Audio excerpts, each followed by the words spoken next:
Hi there folks, and welcome to this easiest way to learn C programming. In this video I will show you how to learn C coding in an easiest way that you can imagine. So what are we waiting for? Let's get started. So let me go ahead and maximize this editor, and as you may have noticed, I have created this file a while ago, ex81st freefunction.c. So we're going to practice making codes, and this is the best way for you to learn coding. More hands-on exercises, and at the end of this video I highly encourage you to answer the questions because it's the best way for you to teach yourself in C programming. So today we're going to learn the free function in C. The free function is a memory management function that is called to release memory.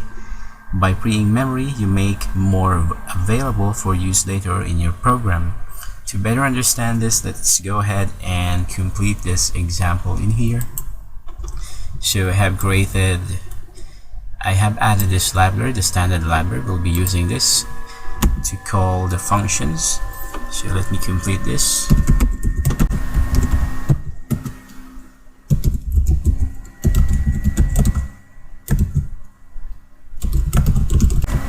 So here is the example. If we go ahead and run this, we should be getting the 50. So let's go ahead and compile and run.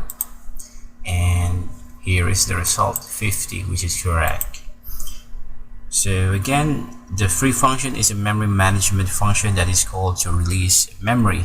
By freeing memory, you make more available for use later in your program.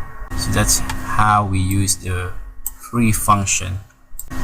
And also, just a quick additional information, the idea of a free is to release memory back to the OS once your task is done.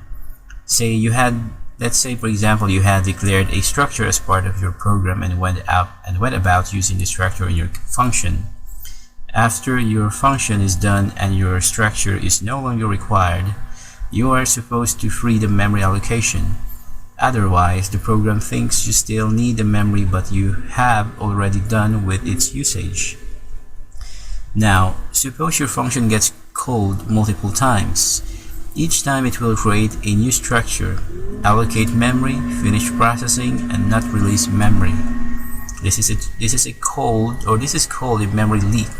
Essentially, your program takes up more memory over a period of time. So that's how useful the free function is. So that's it for this video, and before we wrap up, let's go ahead and test your knowledge.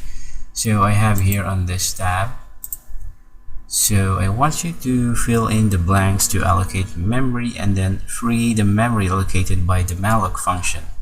So as you may have noticed, I have this information in here that needs to be filled in, and if you already know the answer, please put it in the comments section below. Thank you.